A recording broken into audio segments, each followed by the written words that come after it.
খবৰ আপোনালোকৰ? আশা কৰোঁ আপোনালোক সকলোৰে ভাল আৰু মোৰো ভাল। আজি আপোনালোক সকলোকে স্বাগতম জনাইছোঁ মোৰ এটা নতুন ভিডিঅ'লৈ। তেনেহ'লে ব'লক আজি ভিডিঅ'টো ষ্টাৰ্ট কৰোঁ। আমি এতিয়া গৈছোঁ অলপ মাটি আনিবলৈ। তেনেহ'লে ব'লক আপোনালোককো দেখাই থাকোঁ। এইফালে আছে আমাৰ নামঘৰটো দেখিবলৈ পাইছোঁ। চোন পথাৰবোৰ যে কিমান ধুনীয়া দেখিছে, ধান ওলাইছে অলপ অলপকৈ। আপোনালোকৰ ফালে ওলাইছে নাই ক'বচোন। এতিয়াহি আমিও পালোহি আমাৰ এই ৰাস্তাটো।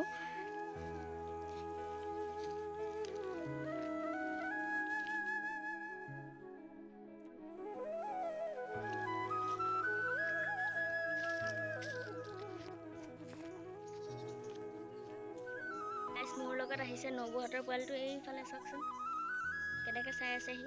এইফালে আছে আমাৰ গাঁৱলীয়া চিকিৎসালয়টো চাব চেণ্টাৰ। ইয়াতে দৰৱ চৰৱ পোৱা যায় আৰু জ্বৰ কাহ কিবা কিবি হ'লে। সেইফালে চাওকচোন আজি বন্ধ আছে বাৰু। তাৰ ওচৰতে আছে এজোপা জবা ফুল, কিমান যে ধুনীয়াকৈ ফুলি আছে চাওকচোন আপোনালোকে।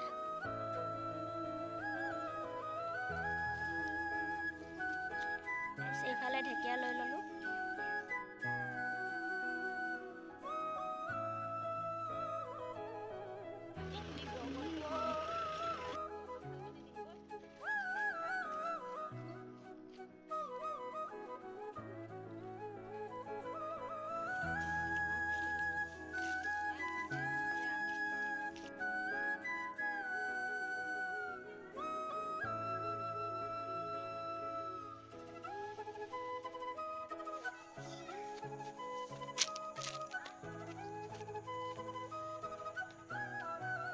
ভিডিঅ'টো ইমানতে সমাপ্ত কৰিছোঁ। যদিহে ভিডিঅ'টো চাই ভাল পালে লাইক, কমেণ্ট, শ্বেয়াৰ আৰু চেনেলটো ছাবস্ক্ৰাইব কৰি দিব দেই। Bye bye.